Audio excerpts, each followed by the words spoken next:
बच्चों हेलो। आज मैं ये वीडियो बड़े ही रिलैक्स मूड में बना रहा हूँ। इस वीडियो के बनाने की दो वजह हैं, दोनों ही मैं आपको बताता हूँ। पहली तो ये कि जो मैंने यूट्यूब चैनल बनाया था उसके लगभग 3000 सब्सक्राइबर हो गए।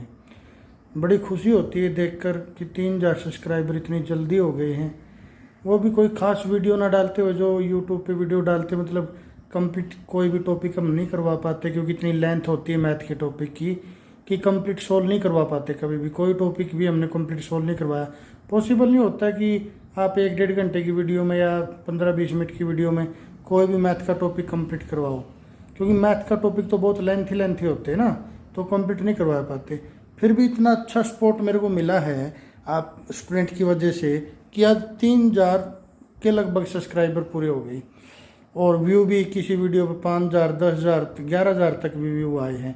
मतलब 11000 बच्चों ने वो वीडियो को देखा। बड़ा अच्छा लग रहा है लिखकर, क्योंकि मैंने जब यूट्यूब चैनल शुरू किया मेरे को तो पता ही नहीं था। बच्चों ने बताया था कि सर प्लीज़ यूट्यूब चैनल शुरू कर लो, ऐसे कर लो। मैं खुद बताता हूँ, जो मेरा यूट्यूब चैनल आज इतना ग्रो हुआ है या यहाँ पहुँचे केवल और केवल मेरे स्टूडेंट की वजह से हुआ भाई। स्टूडेंट ने खुद फ़ोन कर करके मेरे को बताया सर ऐसे बन जाएगा चैनल, प्लीज़ आप ऐसे ट्राई तो करो, ये करो। मतलब बच्चों ने खुद मेरे को बताया और उसके बाद मैं बच्चों का काफ़ी सपोर्ट करता हूँ, बच्चों के काफ़ी क्लोज रहता हूँ। लेकिन आज ये देखकर बड़ी खुशी हुई मेरे को कि इस चैनल बनाने के बाद जो बच्चे आज से 5 साल पहले, 3 साल पहले पढ़ के जा चुके हैं मेरे पास, वो बच्चे खुद इस चैनल के थ्रू फ़ोन कर करके बोल रहे हैं सर आपने चैनल बना लिया, हम आपकी वीडियो शेयर करेंगे, हम सब्सक्राइबर बढ़वाएंगे, हम वहाँ तक बच्चों को शेयर करेंगे, हम बच्चों तक ये भेजेंगे। वो मतलब जो बच्चे 5 साल जो शायद मेरे को तो पता भी नहीं था कि इतने बच्चे, कॉन्टैक्ट नंबर भी उनके नहीं थे अभी तो, क्योंकि 5 साल बहुत दिन हो जाते हैं भाई। अभी नाम तो मैं नहीं लूँगा, नाम तो लूँगा तो एक बच्चे का नाम ले दिया तो फिर ही बोलोगे कि आधों का नाम नहीं आया, इतने बच्चों का नाम नहीं लिया जा सकता। बट इतने पुराने स्टूडेंट ने मेरे को कॉल कर करके बोला है सर आपने चैनल बना लिया सर, हमें बड़ी खुशी होती है। मतलब इतनी सपोर्ट कर रहे हैं स्टूडेंट टीचर की। और जब टीचर मेरे अकॉर्डिंग टीचर अगर अच्छा हो, बच्चों का सपोर्ट करे तो उसको स्टूडेंट की तरफ से डबल सपोर्ट मिलता है। और आज मेरे को तो बहुत सपोर्ट मिला भाई, इतने ज़्यादा इतनी जल्दी व्यू आने, चैनल सब्सक्राइबर बढ़ने, मुझे लगता है ऐसे नॉर्मली पॉसिबल था क्या। स्टूडेंट ने जो किया है मैं सबको थैंक्स कहना चाहता हूँ एक तो, ठीक है। और ऐसा ही आपका सहयोग मिलता रहे। आप कोई कमियां हो तो वो भी बताएं, ऐसे नहीं कि मैं आपका टीचर हूं तो कमियां ना बताएं। अगर कोई कमी रह जाती है तो वो भी मुझे ज़रूर बताएं, उसको इम्प्रूव करें। क्योंकि ऑनलाइन का मेरा कोई एक्सपीरियंस नहीं था, इस कोरोना की वजह से ही ऑनलाइन वीडियो बनाना शुरू कर दी, वरना मैं तो पहले कभी इंटरेस्टेड भी नहीं था। क्योंकि मैं तो शुरू से इस बात का पक्षधर हूँ कि बच्चा जब टीचर के सामने हो और तब तक पढ़ाई कैसी की जाएगी। मेरे को ऑनलाइन प्लेटफॉर्म पहले बिल्कुल भी अच्छा नहीं लगता था, क्योंकि जो स्टूडेंट मेरे से पढ़े वो जानते होंगे, जब तक मैं क्लास में 1-2 फटकार ना लगा दूं, डांट ना लूं, तब तक मेरे को मज़ा ही नहीं आता। क्योंकि बच्चे को इमोशनल अटैचमेंट नहीं होती फिर स्टडी के साथ, ठीक है। तो फिर मैं इसके लिए आपका थैंक्स करना चाहता हूँ, ठीक है बच्चों। तो आगे भी ऐसे सपोर्ट करते रहना। और दूसरी वजह ये है कि बहुत दिन से, पिछले 10-15 दिन से मेरे पास कई बच्चों के मैसेज और कॉल आ रही हैं कि सर अब कैसे पढ़ें, क्योंकि अब तो क्या हो गया, एग्ज़ाम नहीं हो रहे। हम बीएससी बीए का पढ़ रहे थे, उसके एग्ज़ाम कैंसिल हो गए। हम एंट्रेंस की तैयारी कर रहे थे, वो एग्ज़ाम कैंसिल हो गया। या हम और किसी चीज़ की तैयारी कर रहे थे, वो एग्ज़ाम का ही पता नहीं होगा कि नहीं होगा। तो बच्चों एग्ज़ाम हो या ना हो, अगर आप स्टूडेंट हैं तो पढ़ना ही पड़ेगा। अगर आपको पढ़ने में प्रॉब्लम आ रही है तो इसका मतलब आपकी अभी तक इमोशनल अटैचमेंट नहीं बनी स्टडी के साथ। आप केवल टारगेट के लिए पढ़ते हैं, मतलब किसी ने जॉब लगना तो केवल जॉब के लिए पढ़ते हैं, जॉब नहीं तो नहीं पढ़ना उसको, ठीक है। या कुछ किसी का और टारगेट है, मेरे को क्लास पास करनी है तो क्लास के लिए पढ़ता है। जो भी उसको टारगेट है उसके लिए पढ़ रहा है, उसकी स्टडी के साथ इमोशनल अटैचमेंट नहीं है।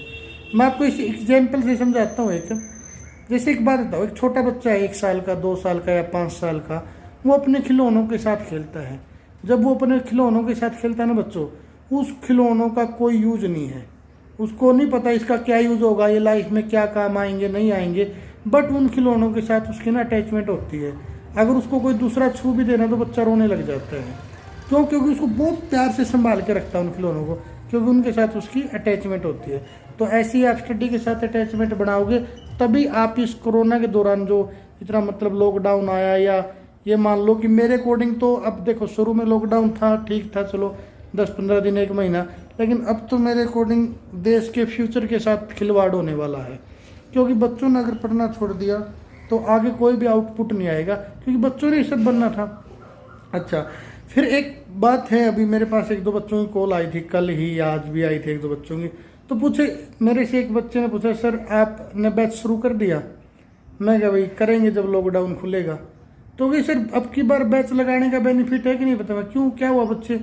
तो पता क्या कहती है गुड़िया? गुड़िया कहती है, सर क्या पता अगले एग्जाम भी ना हो। सुनना मेरी बात, गुड़िया क्या कहती है बच्ची? क्या पता सर अगले एग्जाम भी ना हो, तो क्यों हम परेशान हो, क्यों हम पढ़े, ऐसे ही पास हो जाएं, क्या पता प्रमोट हो जाएं। मेरी बात सुनना बच्चों, प्रमोट हो भी जाए तो भी आपने पढ़ना है। अगर आपकी प्रमोट छोड़ो, अगर कोई बोल दे ना कि आप फर्स्ट ईयर में हो ग्रेजुएशन में और 3 साल की डिग्री आपको डायरेक्ट दी जा रही है, तो भी आपने बोलना चाहिए नहीं, मुझे डायरेक्ट नहीं चाहिए, मैं पढ़ के ही डिग्री लूँगी, मैं अपनी उस लेवल की नॉलेज होनी चाहिए। क्यों होना चाहिए ऐसा, मैं आपको एक एग्जाम्पल से समझाता हूँ। मैं जब बहुत छोटा बच्चा था तो मेरे माइंड में एक बात आती थी, आपके माइंड में भी शायद कभी आई होगी, मुझे नहीं पता आपके माइंड में आती है नहीं आती, मेरे माइंड में बहुत आती है। जब छोटा बच्चा था सोचते थे, मतलब 4th क्लास 5th क्लास के आसपास था जब मैं सोचते थे, देखिए लोग जॉब लगते हैं, ये नौकरी लेते हैं, फिर ये पैसे कमाते हैं, मतलब एक लास्ट सारा टारगेट तो पैसे के लिए ना। तो मेरे माइंड में एक बात आती है, भाई जो गवर्नमेंट है वो पैसा तो खुद ही बनाती है, उनके बनाने के बैंक भी हैं या मशीन भी बनाने की, तो अपनी गवर्नमेंट अपने देश का विकास चाहे तो अपने हाथ में है, तो ऐसे इतने पैसे बना ले कि जिसको जितने पैसे चाहिए भर भर के दे दे और फुल पैसे बना दे, फिर किसी को कुछ करने की जरूरत ही नहीं रहेगी। मेरे माइंड में बात आती थी।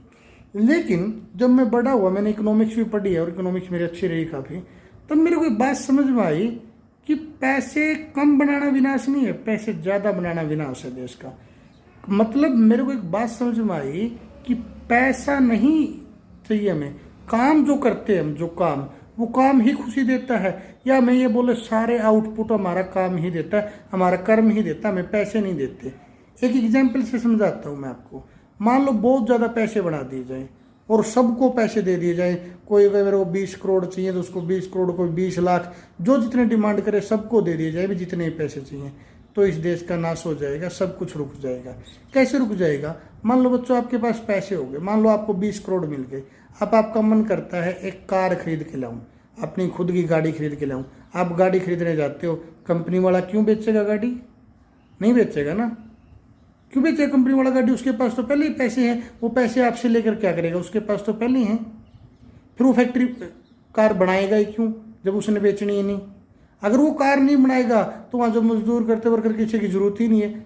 अब जो अन्न पैदा करते किसान, वो भी क्यों पैदा करेगा? उसके पास भी पैसे हैं।